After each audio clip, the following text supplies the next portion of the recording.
ಅಸುರೆಯನು ಮನ್ನಿಸಿದನಾಕೆಯ ಪೆಸರ ಮಗನಿವನೆಂದು ಲೋಕಪ್ರಸರವರಿಯಲು ನಲವಿನಲಿ ಸಾಕಿದನು ಮಾಗಧನ.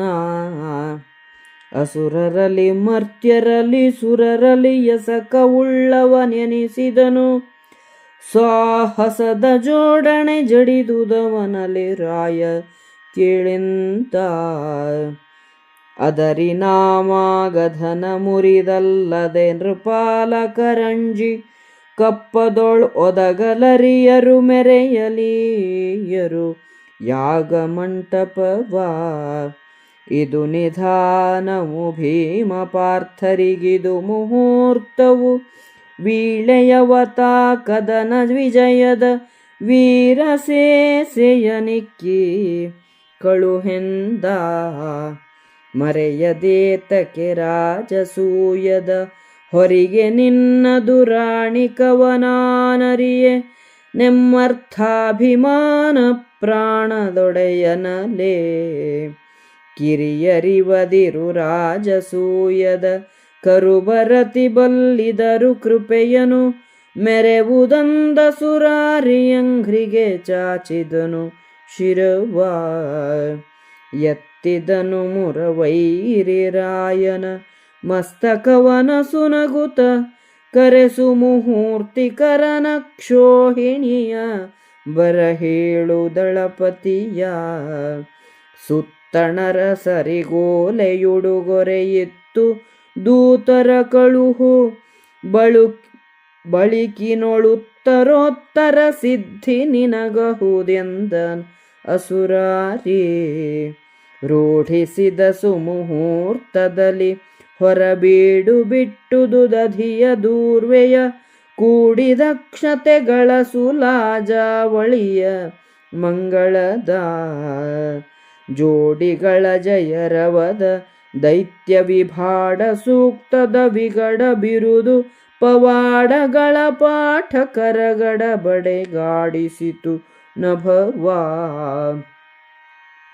ಆಳು ನಡೆಯಲಿ ಮಗಧರಾಯನ ಮೇಲೆ ದಂಡು ಮುಕುಂದ ದಳಪತಿ ಹೇಳಿಕೆಗೆ ಭೀಮಾರ್ಜುನರ ಬರಹೇಳು ಹೇಳೆನುತ.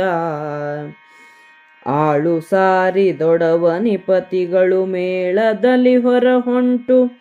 ಬರೆದೆಕ್ಕಾಳವನು ನೋಡಿದರು ನಡೆದರು ಪಯಣಗತಿಗಳಲ್ಲಿ. ಬೃಹದ್ರಥನು ಜರೆಯನ್ನು ಸತ್ಕರಿಸಿ ಆಕೆಯ ಹೆಸರಿನ ಮಗನೆಂದು ಪ್ರೀತಿಯಿಂದ ಸಾಕಿದನು. ಅವನು ದೇವತೆಗಳು ರಾಕ್ಷಸರು ಮನುಷ್ಯರಲ್ಲಿ ಪರಮವೀರ ಎಂದು ಲೋಕಪ್ರಸಿದ್ಧನಾದನು. ಸಾಹಸವು ಆತನಲ್ಲಿ ಅತಿಶಯವಾಗಿ ನೆಲೆಸಿತು. ಆದುದರಿಂದ ಜರಾಸಂಧನನ್ನು ಸಂಹರಿಸದೆ ಉಳಿದ ರಾಜರು ನಮಗೆ ಕಪ್ಪವನ್ನು ಕೊಡುವುದಿಲ್ಲ. ಯಾಗ ಮಂಟಪವು ಶೋಭಿಸುವುದಕ್ಕೆ ಬಿಡುವುದೂ ಇಲ್ಲ. ಇದು ಈಗ ಇರುವ ಸ್ಥಿತಿ. ಈಗ ಭೀಮಾರ್ಜುನರು ಹೊರಡಲು ಒಳ್ಳೆಯ ಮುಹೂರ್ತ. ನಮಗೆ ವೀಳೆಯವನ್ನು ಕೊಡು.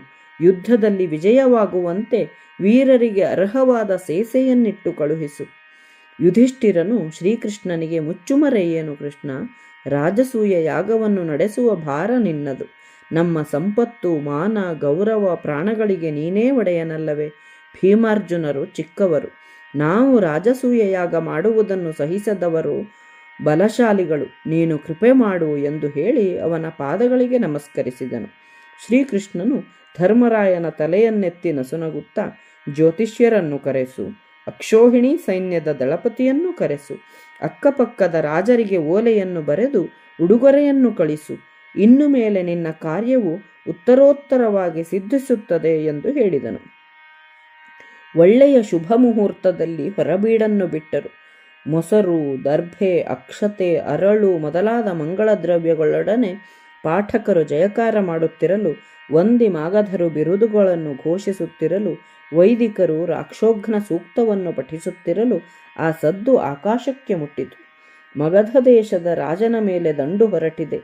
ಶ್ರೀಕೃಷ್ಣನು ದಳಪತಿ ಸೈನ್ಯವು ಸಜ್ಜಾಗಿ ಹೊರಟಲಿ, ಭೀಮಾರ್ಜುನರು ದಂಡಿನೊಡನೆ ಹೊರಡಲಿ ಎಂದು ಸಾರಲು ರಾಜರು ಒಟ್ಟಾಗಿ ಸೈನ್ಯದೊಡನೆ ಹೊರಟು ಸಂಭ್ರಮದಿಂದ ನಡೆದರು.